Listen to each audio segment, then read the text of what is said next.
شاہد اتاری ہند سے عرض کر رہا ہوں. مفتی صاحب کی بارگاہ میں عرض ہے کہ ہماری خالہ ہیں، خالہ نے لون لیا، اب غربت کی وجہ سے لون لیا، اب گھر والے یہ کہہ رہے ہیں کہ ہم ان کو زکوٰۃ دے دیں کہ وہ ان کے گھر کا پورا کر لیں اور لون بھی چکا لیں. تو کیا اب ایسا کر سکتے ہیں؟ کیونکہ اس میں وہ لون بھی چکائیں گی، تو کیا ہماری زکوٰۃ ان کو دینا جائز ہے یا نہیں؟ جی، وہ قرضہ بھی لوٹائیں گی ہماری زکوٰۃ سے.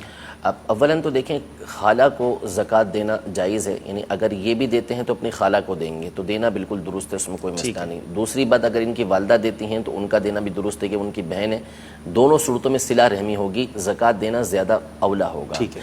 اور البتہ اب یہاں پر یہ دیکھنا ہوگا کہ ان کی خالہ مستحق کے زکوٰۃ ہیں یا نہیں ہیں. ٹھیک ہے. اگر ان کی خالہ کو زکوٰۃ لگتی ہے تو اس صورت میں زکوٰۃ ان کو دے سکتے ہیں. اب ہوگا یہ کہ قرض لے لیا غربت کی وجہ سے یا کسی بھی وجہ سے، تو اب مثال کے طور پہ ₹1,00,000 کا قرض لیا ہے، تو اب ان کے پاس اگر ₹1,00,000 سے کم کی ہی رقم ہے یا سرے سے کوئی رقم ہے نہیں ضرورت کے علاوہ، نہ ان کے پاس سونا ہے، نہ ان کے پاس چاندی ہے، نہ ان کے پاس بیچنے کا کوئی سامان ہے کہ جس کو بیچ باچ کر یہ اپنا قرض ادا کر سکیں، تو اس صورت میں تو ظاہر سی بات ہے کہ یہ شرعی فقیر ہیں کہ جس کی بنیاد پر ان کو زکوٰۃ دی جا سکتی ہے، اور مقروض کو زکوٰۃ دینا بہتر ہے تاکہ اس کا قرض ادا ہو سکے. لیکن ہوتا یہ ہمارے عام طور پر کہ قرض لے لیتے ہیں رقم کی صورت میں.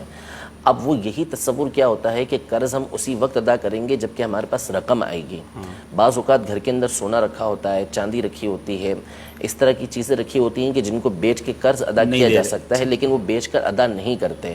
تو اب یہ دیکھ لیں کہ اگر خالہ کی کنڈیشن واقعی ایسی ہے، حالت ایسی ہے کہ ان کے پاس کچھ بھی نہیں ہے، نہ سونا چاندی ہے کہ جس کو بیچ کر قرض اتار سکیں، یعنی اگر وہ شرعی فقیر بنتی ہیں تو پھر اس صورت میں ان کو زکوٰۃ دینے میں کوئی حرج نہیں، بلکہ بہتر ہے کہ ان کو زکوٰۃ دی جائے. اچھا، اب لون اگر کسی نے ایسا لیا ہے جو سودی لون ہے، یعنی جس پہ اس کو سود بھی دینا ہے، تو کیا ایسے شخص کو بھی زکوٰۃ دی جا سکتی ہے کہ وہ اپنا قرضہ اتار دے؟ دیکھیں اب جو لینے والا ہے اس کی حالت کو ہم دیکھیں گے. اب ایک شخص ہے کہ لے لیا، اس نے وہ پچھتا رہا ہے، ٹھیک ہے، کہ یار یہ مجھ سے ہو گئی بہت بڑی غلطی، لیکن اب میرے لیے کوئی سبیل نہیں بن رہی. ہم خود دیکھ رہے ہیں کہ وہ پچھتا رہا ہے، اس سے بہت بڑی غلطی ہو چکی ہے اور وہ خود نادم ہے اس پر، تو اس کو دے دینا چاہیے اگر وہ شرعی فقیر ہے، تاکہ وہ ادا کرے اور اس کو تنبیہ کی جائے کہ آئندہ وہ اس طرح کا معاملہ نہ کریں.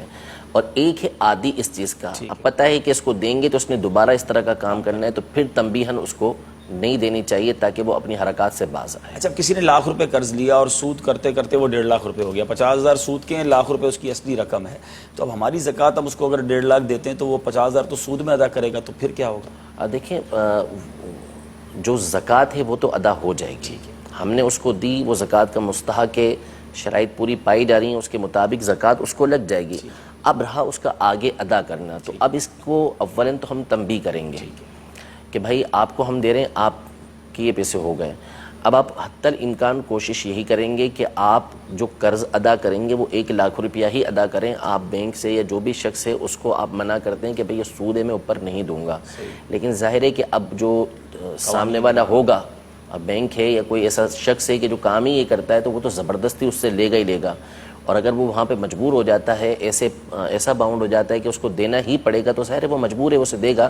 لیکن ہم نیکی کی دعوت دیتے ہوئے، شرعی مسئلہ سمجھاتے ہوئے اسے یہ کہیں گے کہ بھائی آپ کو جو دینا لازم ہے نا، اس کو وہ ₹1,00,000 دینا لازم ہے. اوپر جو آپ دیں گے وہ سود دیں گے، آپ اس کو منع کریں کہ میں آپ کو اوپر کے پیسے بلکہ کسی فرد سے اگر اس نے لیے تو اس سے ملاقات بھی کی جا سکتی ہے کہ اس کے پاس تو ہے ہی نہیں، میں اس کے اصل دے دیتا ہوں تاکہ آپ بھی اصل لے لیں اور سود معاف کر دیں، تو یہ کوشش کی جا سکتی ہے.